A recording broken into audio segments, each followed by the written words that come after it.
It feels like yesterday since we finished Maria's fusion. Feels like we didn't have enough time to recover, especially having the Leo event over the weekend and also in between after Maria's fusion, and now has already been announced the next fusion. A fusion that's gonna be really good news for some people, really bad news for some other people, but let's have a look at it. Hi, Senda here and welcome to another raid video. And yeah, like I just said, it's gonna be really good news for some people because it might be a champion that's interesting or some kind of champion that some people are missing in the roster. And on the other hand, maybe a champion that is gonna be bad enough for people to skip it, so they're gonna be able to save on some resources facing the next fusion that might be coming. This is the end of November, so the Christmas fusion should be the next one. So some people might want to save on resources for that and skip this one. Like I said, we have already some information. I'm gonna be showing you here how the champion looks. It's one more for the Ogrein tribes. Honestly, it's a faction that could do with some more love, especially they need a reviver, not a void reviver. I know we have Ugo, we have Beletar, but we're talking about an epic champion that might revive under certain conditions, or a void champion. We just need a reviver, standard, make it like blue or red or green affinity, but a regular reviver that will help the faction to push through hard faction wars. And in this case, if we have a look at what Plarium is saying about it, it's gonna be an Ogrein, you're gonna be a legendary, attack base, and spirit affinity, so a green one. This is also gonna be a fragment fusion, so if you're not interested in getting the champion, you can always get some fragments and use them to pull mod. So let's jump right on the champion description. Let's have a look at what he's able to do. And like I said, there's going to be, for some people, interesting because it has one skill that's really interesting, and for some people an easy skip if they're not interested on this kit or they have a better option. It's not a champion that's going to dramatically change your account. It's solid kit, it's okay, has certain niche. Plarium said it's going to be very useful in PvE and PvE. I disagree, but let's jump right in on what is he able to do. We have an A1 that attacks an enemy 3 times. Each hit has a 30% chance of decreasing the duration countdown of all bomb debuffs on the target by 1 turn. Also has a 30% chance of placing a stun on the enemy for 1 turn. This means that if the enemy has bombs, we're going to be able to decrease up to 3 turns, so pretty much activating it. Each hit has only a 30%. If we book this skill, it's going to be a 50% times 3 hits, so it might decrease the cooldown, it might not decrease the cooldown, and also at the same time, he might be able to place the stun, he might not be able to place the stun. The stun, we only need 1 stun, and for the bombs, we're going to need at least 2 hits to land on this 50% to activate them automatically. So it's okay, nothing mind-blowing. I mean, there's epic champions, I'm pretty sure, that have a higher chance of stunning or controlling one enemy that 3 hits on a 50% each hit. Not a bad A1, but also again nothing mind-blowing. If the enemy has bombs, great. If the enemy doesn't have bombs, the first part of the effect is pretty useless, and the second part is useful, but it's only at one enemy, so it's not mind-blowing either. The A2 is pretty much the sauce, is pretty much the interesting skill he has. Battlefield Sapper has 75% chance of placing 2 bomb debuffs on each enemy that detonate after 2 turns, and then fills this champion's turn meter by 25% for each enemy with a bomb debuff. This is really good, and like I said, it's going to be interesting for a lot of people because here it is telling us has a 75% chance of placing 2 bomb debuffs.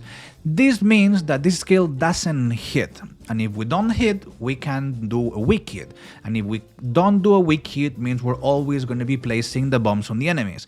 This is a kind of warranted bomb placement in all the enemies, and the more interesting part here is that we're going to be hitting enemies. Actually, we're not going to be hitting, but we're going to be placing bombs very easily on enemies under Stone Skin. And you know that the bombs do extra damage on Stone Skin. If you probably used Stone Skin and you ever received a bomb, it hit you by a lot, and literally 1 bomb is enough to kill 1 champion under Stone Skin. So this skill is really powerful because we're not hitting.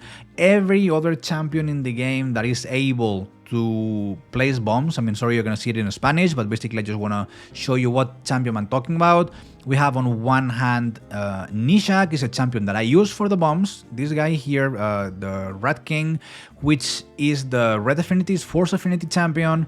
Then obviously we're trying to hit green enemies, so spirit-based affinity champions, we're going to be hitting weak hits quite often. Another one very used, very powerful is Commodus Dark Smile, probably the most powerful bomb-based champion in the game. He scales of HP and he's able to apply the bomb and detonate it automatically, but he has the same problem. It's the blue affinity, so against red or force affinity champions he's gonna have more troubles.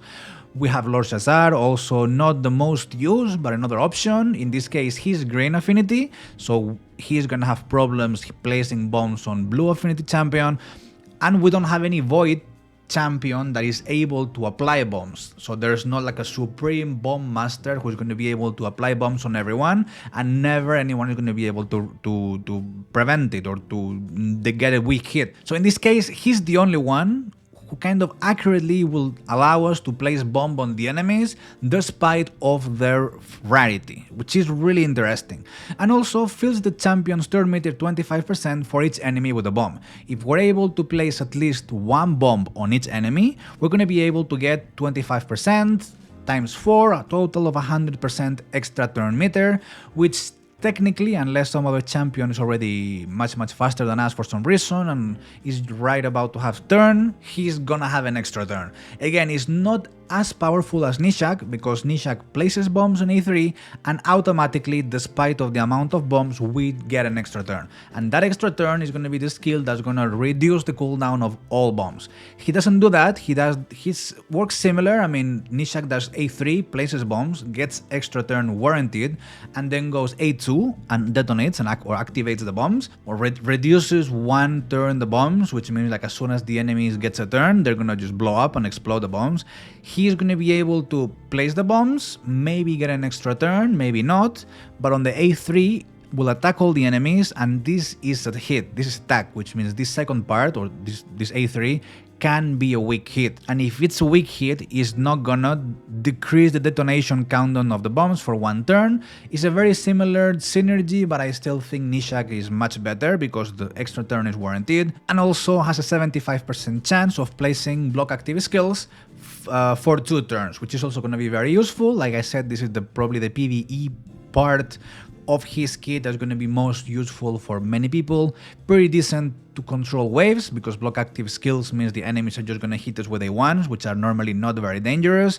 For faction wars, it's going to be pretty interesting, this part, the block active skills, because it gets to a point that, okay, on arena, yeah, we can place a bomb on an enemy, 2 bombs, and 2 bombs should be more than enough to just blow up an enemy, to kill it.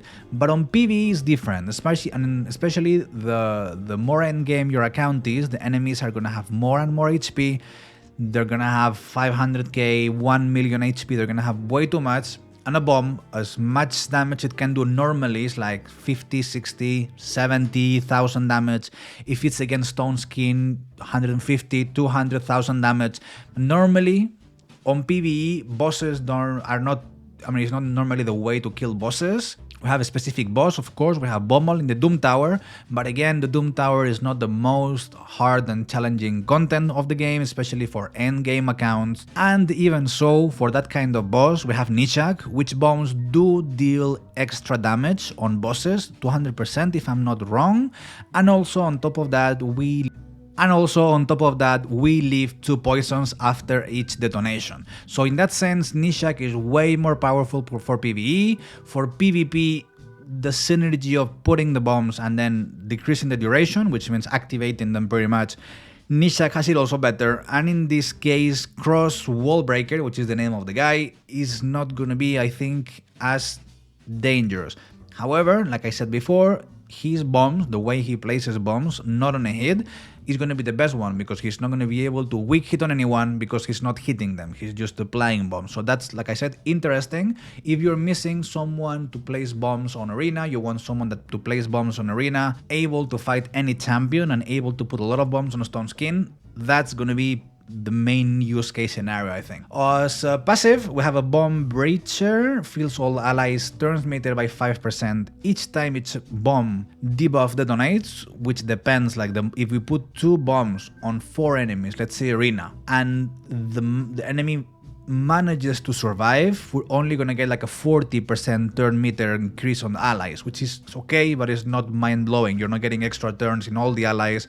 You're not feeling 20% per bomb. I mean, first the bomb needs to detonate, 5% is not too much, and in a perfect case scenario, if we place 4 bombs on the enemies, I mean 2 bombs on each enemy, 2 bombs on 4 enemies, the enemy should die. I mean, if the enemy doesn't die because of that, we don't really care that much about this turn meter increase. The second part of the passive has a 20% chance of activating an instant turn, which is pretty interesting. On this champion, whenever an ally or an enemy is killed by a bomb debuff. So if we apply a bomb and that bomb activates and the enemy dies, we have only a 20% chance of activate instant turn, which pretty much, depending on what's the order of skills that we've been using, we're going to place the bomb, get extra turn, and then, okay, maybe we do A3, maybe we do A1, maybe we do A2 again. I mean, I don't know. The A2, I've also seen that, has a 5 turn cooldown. With books, it's going to go down to 4 turn cooldown.